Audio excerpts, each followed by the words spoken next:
DA leader and Agriculture Minister Steenhuisen has praised Gordhan for his role in building SARS and his efforts to fight state capture.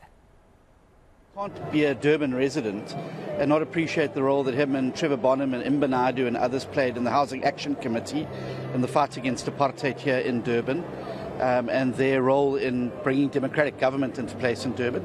And then, of course, his role as the SARS Commissioner. He transformed SARS into one of the preeminent tax collection agencies in the world, cleaned it up and cleaned it out and got it efficient and effective. And I think that's the words that I always associate with him: effective, integrity, and a man who could get things done. And I think that we didn't always agree and we didn't always see eye to eye.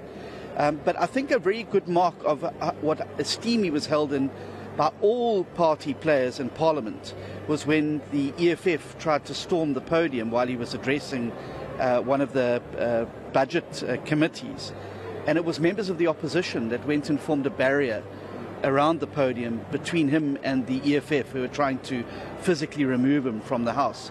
And he was held in very high respect. I mean, you always knew that he could argue his corner. He came very well prepared to meetings, and if you were going to go toe-to-toe with Pravin Gordhan, you'd better know your stuff.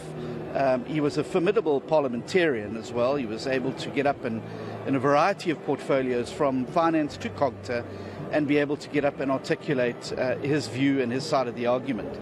And of course, his role during the terrible years of state capture, that was very brave. There were very few people within that administration that were willing to put their head above the parapet and stand up to Zuma and others. And I think that the Treasury, which essentially became the last castle left in the state capture years that hadn't been infiltrated and captured, we can thank Pravin Gordhan largely for that.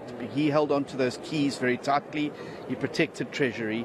And I think the fact that we have a well-functioning Treasury today that was not a victim like so many other arenas of state capture is largely due to him.